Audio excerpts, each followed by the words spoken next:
Dalam pertarungan singkat itu, Tang San pun dibuat kalah telak dengan catatan ia masih belum mengeluarkan seluruh kemampuannya. Tetapi itu saja sudah cukup membuatnya sangat terkesan, mengingat teknik unik yang bahkan belum pernah ia lihat di kehidupannya di masa lalu. Dengan kemenangannya ini, Xiao Wu pun menjadi bos baru. Para anak laki-laki secara sukarela menawarkan selimut mereka, namun Xiao Wu malah lebih memilih selimut Tang San yang cukup besar untuk bisa digunakan berdua. Ketika mereka pergi ke kantin, beberapa anak lain mengajak kelompok Waseng. Ternyata di akademi ini beberapa tingkat asrama dibagi berdasarkan status sosial. Adapun anak-anak orang kaya yang mendapatkan tempat VIP seperti hotel, sedangkan asrama milik Waseng hanyalah asrama biasa untuk anak-anak miskin. Xiao Wu yang kesal sempat ingin memulai keributan, namun beruntung berhasil dicegah oleh Tang San. Keesokan harinya, secara pribadi Tang San menemui Master Xiao untuk menunjukkan roh pelindung Palu Hotian di tangan kirinya. Setelah merasa kalau energi roh Tang San sudah cukup untuk bisa naik level, Master Xiao pun mengajak Tang San untuk berburu cincin roh besok. Cincin roh sendiri merupakan item spiritual yang bisa didapatkan dari membunuh siluman roh guna menaikkan level dari seorang Master Roh. Dijelaskan tanpa cincin roh mau berlatih sekeras apapun, seorang Master Roh tak akan pernah bisa naik level.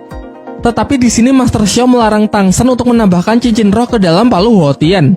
Ia mengatakan kalau belum saatnya juga Tang San mengetahui alasannya. Menurutnya, saat ini akan lebih baik jika Tang San berfokus saja untuk mengembangkan rumput biru perak miliknya. Ia kembali menjelaskan mengenai tipe-tipe kekuatan roh pelindung yang bisa dikembangkan. Misalnya saja tipe binatang roh yang sangat cocok menjadi seorang fighter dalam pertarungan secara langsung. Selain itu juga ada tipe alat roh yang sebagian besar berperan sebagai support. Meski tak jarang juga berbagai peralatan dikembangkan untuk bisa dijadikan senjata yang mematikan. Sementara untuk Tang San sendiri, Master Xiao lebih menyarankannya menjadi tipe pengontrol. Ia bisa mengembangkan sifat lentur dan fleksibilitas rumput biru peraknya menjadi sebuah perangkap yang bisa mendukung tim dalam sebuah pertempuran. Tetapi yang perlu diingat dalam memilih siluman roh juga tak boleh sembarangan, karena harus ada kecocokan dengan jenis roh pelindungnya.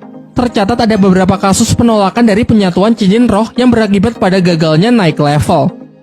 Singkat cerita, besoknya mereka pergi ke hutan berburu, suatu wilayah di mana banyak siluman roh yang berkeliaran secara bebas. Dalam perjalanan, Master Xiao memberikan sebuah sabuk yang berguna untuk menampung barang-barang bawaan secara praktis. Lalu ia menjelaskan mengenai klasifikasi siluman roh yang bisa dibedakan berdasarkan umurnya. Ada yang berumur ratusan tahun, ribuan tahun, puluhan ribu tahun, dan seterusnya. Semakin tua umurnya, maka akan semakin kuat pula siluman roh tersebut. Dan tentunya semakin kuat seekor siluman roh, maka akan semakin sulit pula untuk ditaklukkan. Sehingga tak jarang banyak master roh yang membentuk sebuah tim hanya demi mengalahkan seekor siluman roh saja. Namun yang perlu diingat lagi bahwa seorang master roh pemula dengan level rendah, tubuhnya tak akan mampu menampung cincin roh yang terlalu kuat.